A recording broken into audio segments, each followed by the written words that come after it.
আসসালামু আলাইকুম। Good evening viewers.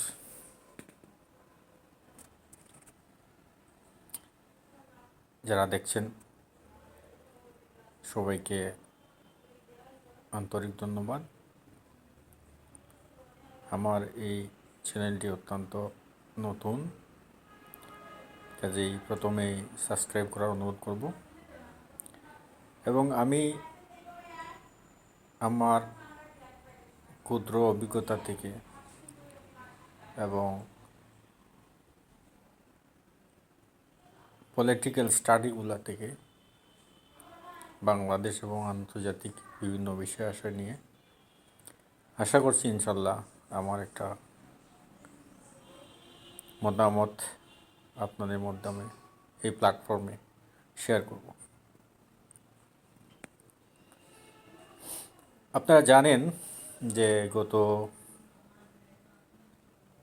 17 বছর থেকে বাংলাদেশের অভ্যন্তরীণ রাজনীতি একচেটিয়া একই দলের কুক্ষিগত থাকার কারণে বিভিন্ন সুবিধায় অনেক কিছু ঘটে গেছে।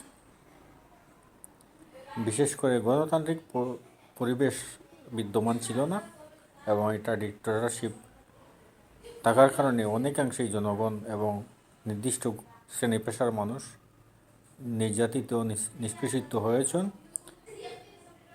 আর বিরোধী দলমত দমন পীড়ন তো আর বলাই প্রয়োজন নয়, এটা তো দেশের সবাই আছে।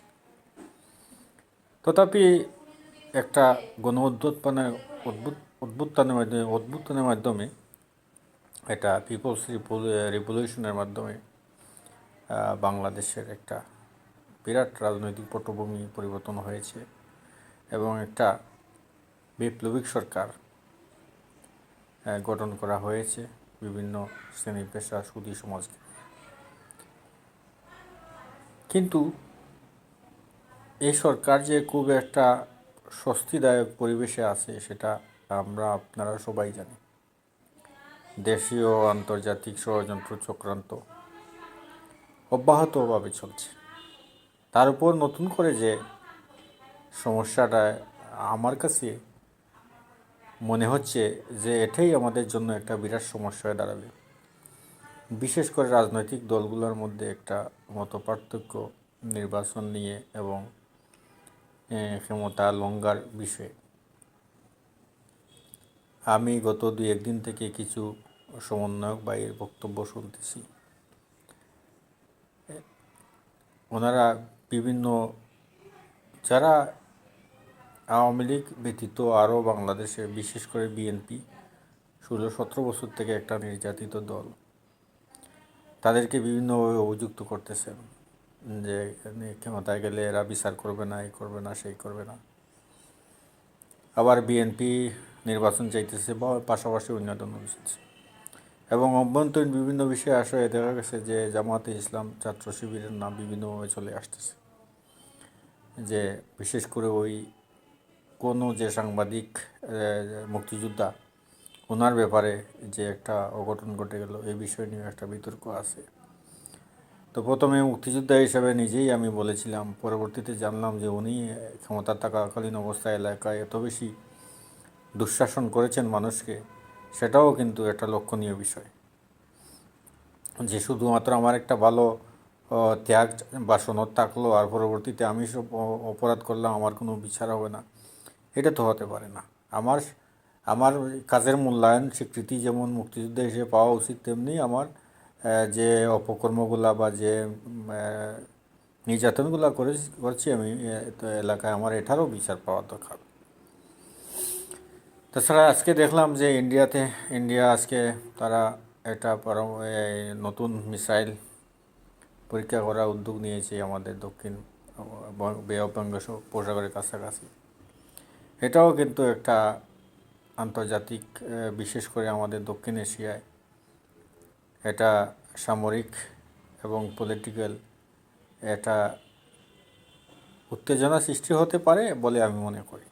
কারণ এখন বিশেষ করে বাংলাদেশ প্রসঙ্গে ভারতে যে একচেটিয়া যে একটা দাদাগিরি মনোভাব তাদের দেশের জনগণের মানুষ, তাদের দেশের ইউটিউবার, তাদের দেশের টেলিভিশন, তাদের দেশের পলিটিক্যাল পারসন যেভাবে বাংলাদেশকে মানে তুচ্ছ তাচ্ছিল্য অবহেলা করতেছে, সেই হিসেবে বাংলাদেশের নতুন একটা সামরিক জোট গঠন করা খুবই জরুরি। কারণ ভারতে এই সমস্ত অপমানজনক কথাবার্তা মোটেও এটা গ্রাহ্য করার মতো না।